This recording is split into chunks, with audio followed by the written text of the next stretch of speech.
Hey, what's up everybody? How you doing? Welcome back to Karpo Gaming and another Destiny 2 Cena on the Haunted video. It is Xur Day, Friday, August the 5th, 2022, and Xur is back in the EDC. So we're gonna check him out and see what Xur has for us today, my guardian. Once again, thanks for watching everybody. Without further ado, let's get started and find out and see what Xur has for us today. Now, as always, my guardians, if you didn't know, Xur can show up in one of three different locations. He can either show up in the EDZ, Nessus, or in the tower. This week, he's in the EDC, so spawn into the Winding Cove.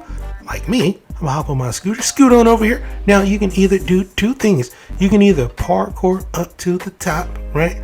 Or you can hop in through a little cave. It's totally up to you. Now, for once, Xur has some fantastic items, and we're going to see what Xur has. Happy Friday, my guardian. Let's go. Now, as always, Xur has returning that illustrious, illuminous, exotic, and gram. Now, as always, we have two rolls, random rolls, one for the HAWKMOON, one for the Dead Man's Tale. Let's go over them. For the HAWKMOON, we have Full-Born, Alloy Magazine, Hipfire, Grip, and last but not least, Heavy Grip, making this a subpar roll for a HAWKMOON, but the HAWKMOON is still OP, so it still should be good in PvE and in PvP if you want to pick it up. Next up, we have the Dead Man's Tale, and oh boy, we have a good roll for the Dead Man's Tale. Now, this scout rifle is going to come with another one called Fluted Barrel, and then another one called Steady Round, another one called Vocal Weapon, another one called Handlay. Stop making this an absolute fantastic roll. Some might even consider this a god roll, depending on if you like Vorpal or not. Amazing roll. Pick it up and add it to your collection. You will not go wrong with this roll for the Dead Man's Tale. Pretty fantastic roll so far, and oh boy, we have some god rolls this week. Let's get started first off with the weapon of the week, called the Tractor Cannon. Now, the Tractor Cannon comes with the intrinsic perk called Repulsor Force. This weapon emits a powerful impulse that pushes enemies away, suppresses their abilities, and makes them more vulnerable to all incoming damage. It's an absolute troll weapon, and I love it. Fantastic. Excellent in PvE and PvP. Comes with Extended Barrel, the Particle Repeater, and the Scientific Method trait. Damaging an opponent temporarily increases speed and handling, which means you're going to move even faster when you booping people all around the map. Excellent in PvE, excellent in PvP. Absolute troll weapon. For sure, if you never play with it, you're going to have a whole lot of fun with the Tractor Cannon, for sure. Next up, we have the Lucky Pants leg armor. Exotic is going to be for that lovely hunter guys. Comes with the intrinsic part called Illegally Modded Holster. When you ready a fully loaded hand cannon that deals kinetic damage or damage type that matches your subclass energy type, each hit from the hand cannon increases damage of the next shot for a short time against the combatant. Hand cannons ready faster and are more accurate immediately after swapping them. Provides a small benefit to the airborne effectiveness stat of the hand cannons while the buff is active. Excellent in PvE and in PvP. You just don't really see too many people rocking a Lucky Pants, but you should have a good time with this one. Pick it up and add it to your collection. Next up, we have even more pants, or at least leg armor. This one's going to be the Peacekeeper. Exotic for that Titan class, comes with an intrinsic perk called Mecha Holster. Reloads stowed submachine guns and allows you to ready them instantly. Improves your handling with submachine guns and your movement while wielding one. Provides a moderate benefit to the airborne effectiveness stat of submachine guns. And it does exactly that. Pretty good in PvE and in PvP. You just don't see too many people rocking the Peacekeepers. Pick them up and add them to your collection. Now, last but not least, we have the AEON Soul Gauntlets. These gauntlets can be retrieved during your normal playthrough through the Destiny 2 story campaign. Got a little bit of a rework, and now they actually are pretty good. Comes with three different mods. We have the Sect of Force mod that you can use, and we have some other ones. Each one of these is going to change the way everything reacts to you and to your allies. The Sect of Vigor, of course, is going to be a little bit different, giving you the class ability energy when you resurrect the ally.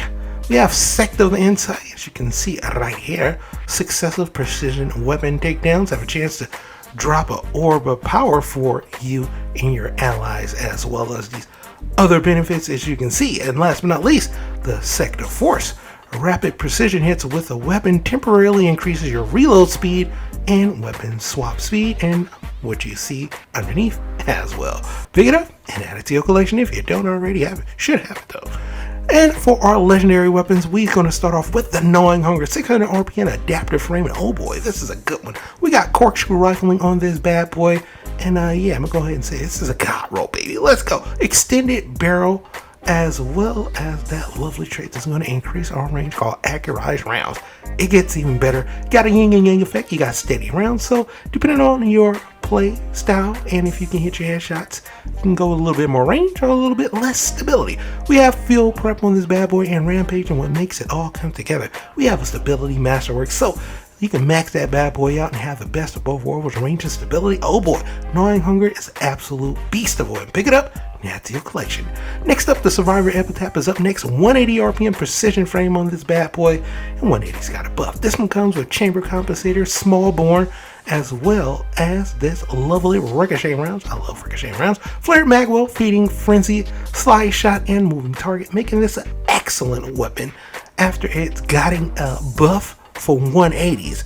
And it also have a nice little trait called One Quiet Moment, grants increased reload speed when out of combat with the impact masterwork, making this a fantastic roll. Some might even want to call this a god roll as well, depending on how you favor that moving target. Everything else is on point. Oh boy. Next up, we have the VULPECULA hand cannon, 180 precision frame, and this where things get a little bit normal. All right, we had 2 fantastic rolls, 3 fantastic rolls, and this one, not so much. But we got an impact masterwork. We have extended barrel on this bad boy, as well as fluted barrel, and we have extended magazine, alloy magazine, killing when and adding geo trait after fitting your target. Weapon fires, charges, and draws more slowly and deals increased damage for a brief time. But it doesn't matter because the rolls are absolute horrible. So for me, it's a hard pass, but it still should be decent in PvE and in PvP. Next up, the Widow Bite Sniper Rifle is up next. 140 rapid fire frame sniper rifle. This means you can fire off a lot of shots. You're going to take a lot of shots to get guardians down. Fluted barrel, diagonal rifle, and accurized round. Steady rounds is on here, as well as feeding frenzy and Eye of the Storm, making this a total hybrid roll more towards the PvE side of things with the range masterwork. Doesn't mean it's not going to do work in PvP.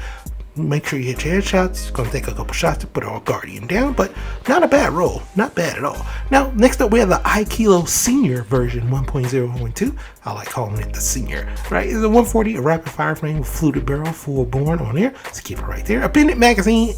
We have feeding frenzy, disruption break. It's a hard pass for me with stability masterwork.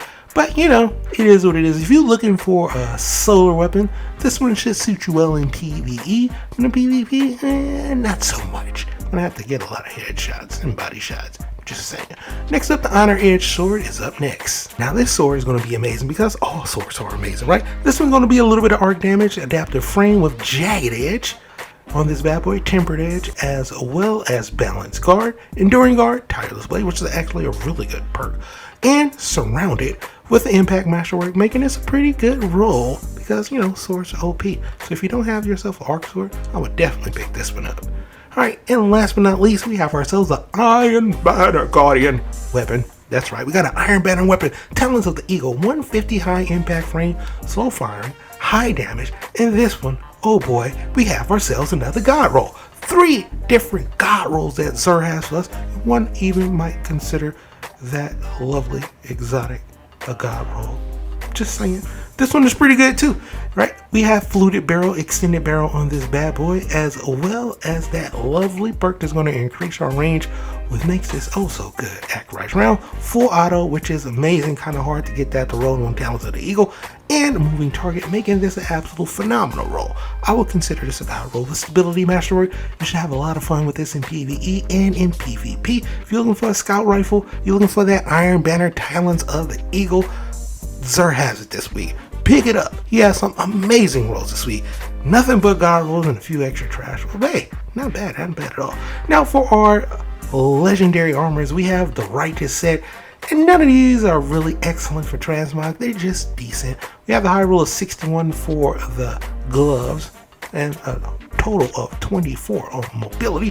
For the chest piece, we have a total of 61 high rolls, 26 on the resilience. So both of those are hard pass for me, but as far as transmog is concerned, they look decent. I mean, out of everything, the chest looks decent. When it first came out, I rocked it for about a day and then I switched it up, you know. Now, of course, always the bond is going to be the bond. Very plain looking right here, nothing too special. The helmet is decent looking. Like I said, all of these pieces for transmogs are decent. That's going to be a total of 60 on there, high roll of 20 on the discipline.